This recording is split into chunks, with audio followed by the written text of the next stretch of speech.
So let's sum things up. In this module, we have learned that there's a big difference between acquisition and learning. Learning by memorizing lists of vocabulary and grammar can be important, but acquisition means you can put all that knowledge to use through real communication. We learned about two modes of learning, the focused and diffuse modes, in order to help deepen your understanding of learning, which tends to be more focused, and acquisition, which tends to be more diffuse. Your job as a teacher is to give learners both modes of learning and to switch between these like a photographer might with a camera.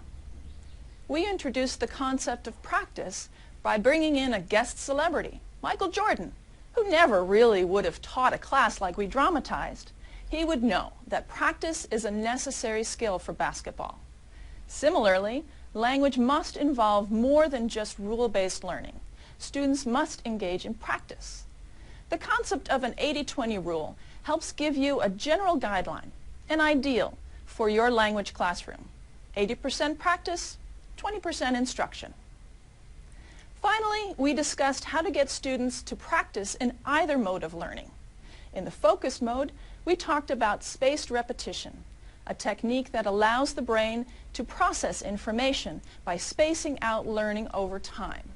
In the diffuse mode, we talked about creating events that allow students to engage in real, communicative activities and questions that invite students to engage in real critical thinking. Speaking of critical thinking, it is now time for our next essential question. Remember, an essential question asks you to consider the truth of an assumption based on the information we have just discussed.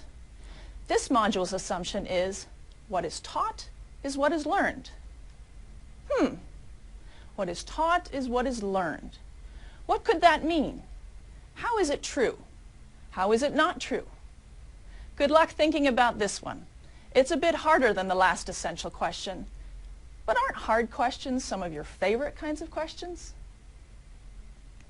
See you in Module 3, where we'll learn about a man some people call a genius and others call a fool. We'll see what you think.